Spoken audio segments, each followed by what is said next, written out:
Hello, scholars. So 7.2, area between curves. We only have like 2 or 3 more sections to cover before we're done with calculus and ready to review. So think about that problem from class today. I asked you to write an expression for the shaded area, and I shaded that. Okay. And think about what we learned back in chapter 5. Back in chapter 5, we knew that people were interested in finding the area under a velocity curve because they had figured out that that would give distance traveled. And they didn't know how to do it unless it was a geometry shape they recognized. But they said, well, you know, I could pretend these were rectangles, and I know my answer is not going to be perfect, but I could draw in these rectangles, and it's super easy to compute the area of a rectangle, base times height, and I could at least get an approximation that way. So remember, we were adding up. This is the Greek symbol for add up a bunch of, and I basically multiplied width times length. I'm going to call it height times width. And that width was a small change in x. So this had been the x-axis, this was the y-axis. So I started calling, instead of w, I said a small change in x. And instead of height, well, I had this thing. I could pick the function value at the left corner, I could pick the function value at the right corner, I could pick the function value in the middle, but really I was just picking some function value.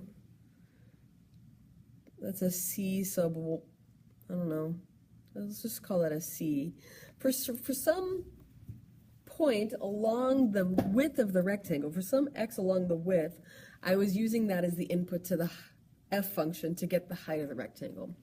But it really didn't matter which of those y values you picked, but we definitely knew that if we decided to take skinnier and skinnier rectangles and do that until we had almost infinitely many rectangles, we were going to get a better and better approximation.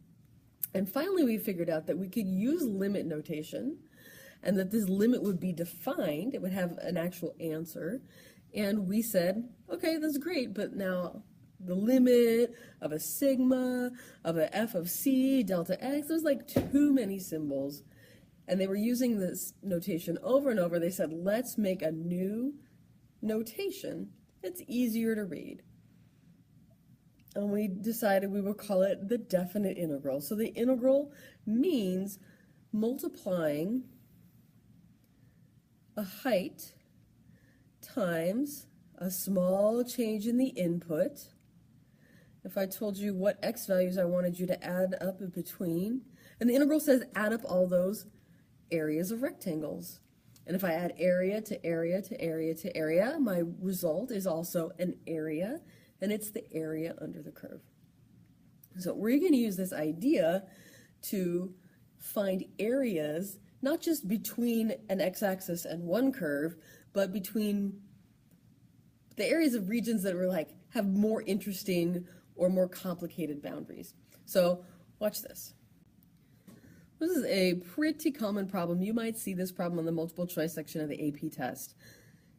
I have a shaded region, and I've been told that region is the area in the first quadrant in between secant squared of x, and they've labeled that function for me, and sine of x, in between x is 0 and x is pi over 4. Remember today's warm-up, you had to figure out your own x limits?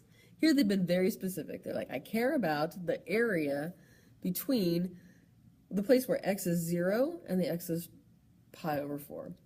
So what can I write? What expression can I write that would give the area of this curve? So there's a couple ways to think about it. You can imagine taking your pen and coloring this whole thing blue. And then I can sort of write something like I wrote today in class. That's just the area under the secant squared curve between 0 and pi over 4. That's the integral from 0 to pi over 4 of secant squared. But then I'd want to subtract out this area, and I could subtract out the integral. This is one way to think about this problem. But there can be other kinds of problems, and we want to make sure that we can use this idea thinking about, what if I just wanted to find this area? I would do what they did before we knew about calculus. They would take that and break it up into very thin rectangles. And they would say, oh, well, what's an expression for the area of that rectangle? It was a small change in x. And what's the height of the rectangle? Well, it doesn't matter which x value you compute at. The top of the rectangle is the secant squared function, and the bottom of the rectangle is the sine x function. So how would I find the height of that rectangle? It's going to be secant squared of x minus sine of x, top minus bottom. Imagine if you had a vertical line segment, and I told you this was, I don't know, 3, 9, and this was 3, 5, and I asked you to find the length of that line segment. Well, since they're on the same vertical line, the x-coordinates don't matter. We're going to subtract the y's. 9 minus 5, and you'd want to subtract top minus bottom so that you would have a positive result. So in this case, this vertical line segment has a height of 4. We're going to do a similar computation, which is my high y minus my low y. Remember, this is the thing that's supposed to be multiplying the width of the rectangle, so the high y is secant squared of x minus the low y, which is sine of x. So that represents the area of one rectangle, but I want to add up infinitely many rectangle areas, so I'm going to write an integral. This is going to be the integral from 0 to pi over 4 secant squared of x minus sine of x. That's the height of my rectangle, times the width of the rectangle, which in this case, if delta x gets smaller and smaller and smaller until it's like infinitely small, we call it dx. So this is the integral that you would write. If you wrote that integral on the AP test, you would get at least 1 point for it, maybe 2. And I'll show you how to evaluate that integral in the next slide. All right, I didn't like my first integral, so I'm purposely hiding it with my picture. But this is what the integral we wrote on the last page. It's going to be the integral from 0 to pi over 4 of secant squared x minus sine x. This, I could have put it on your last test, and you'd know how to evaluate it. So well, that's what chapter 7 is about, is writing your own integral to solve a problem, and then using everything we learned in chapter 5 and 6 to actually get a result. So how am I going to evaluate this definite integral? I'm going to need an antiderivative. The antiderivative of secant squared of x is tangent x. The antiderivative of a negative sign is positive cosine. So I'm going to evaluate tangent x plus cosine x over the interval 0 to pi over 4. That means I need f of b minus f of a. So tangent of pi over 4 plus cosine of pi over 4, that's f of b, minus, please do not fail to notice these brackets here. Such a common error in calculus to just leave them off because you're not necessarily thinking about the details. And then notice that your subtraction then wouldn't get distributed. You won't get the right answer. So tangent of pi over 4. I see that I didn't give myself enough room to actually simplify this. Tangent of pi over 4. I'm going to come up here. It was 1. 1 plus cosine of pi over 4 is square root of 2 over 2 minus tangent of 0 is 0, and cosine of 1 is, no, cosine of 0, that was for April. Cosine of 0 is 1. Remember, if this is the free response section, you could leave your answer like I've written here, and it's fine. It gets full credit. The multiple choice test, obviously you're going to want to simplify.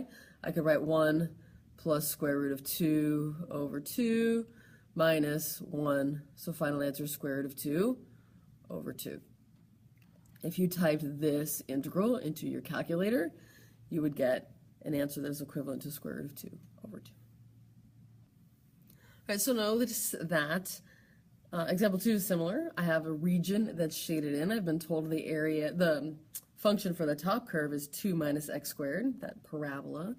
And the equation for the bottom boundary of my shaded region is y equals negative x.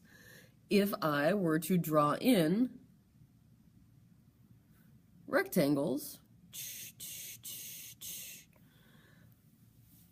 The width of every rectangle is a very small change in x, and the height of the rectangle is the height, the y value of the upper coordinate.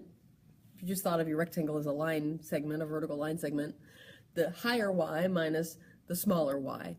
So just notice, I don't write y2 minus y1 dx, because why? Because now I have an integral that has two variables in it. I want to write an integral where the width, the very small change, is dx, and so I'm going to need to give the rest of my integral using x values. So what do? I say, oh, well, fortunately, I have an expression for that high up y coordinate in terms of x. It's the top curve. It's the function name for the top curve. So this is going to be 2 minus x squared, the top y, minus the bottom y. That all goes in parentheses and gets a dx. This is good, but it's not finished. It's not ready. I'm going to have to figure out what my limits are. And I didn't tell you here. So what is it that sets the left hand and the right hand boundary of that shaded area? And I hope you can tell it's the intersection of the two curves that I start with. So actually that's the math we're going to do to figure out the two x values where the two curves, y equals negative x and y equals 2 minus x squared, intersect. So I'm going to go to a separate screen to show you that math, and we'll come back here and finish. Okay, spoiler alert at the bottom of the screen, but I want you to see this process. I hope when you heard intersection, you thought, oh, I need the place where the two lines would intersect. That means the left-hand curve, or the upper curve's x value has to equal the lower curve's x value. That's going to be the same as saying the upper curve's y value equals the lower curve's y value. So I've set my two y's equal to each other. So if 2 minus x squared equals negative x, that's a degree 2 equation. The way we solve equations of degree 1 or higher is by using the zero product property. That means get all your x's to one side, get all your everything to one side and a 0 on the other side, and factor. So I've moved everything over this direction. Can you tell why? Because typically if I'm going to have to factor, I prefer to have a leading coefficient that is positive. It doesn't actually matter. As long as your factor is really awesome. As long as your factoring is really awesome, you can do this problem any way you want. If you can solve this equation in your head and get the right answers, nobody's going to give you points on the AP test for getting this algebra right. The points are going to come from getting the solutions down at the end, whatever your method is. Don't tell your Algebra 1 friends, because I make them show all their steps.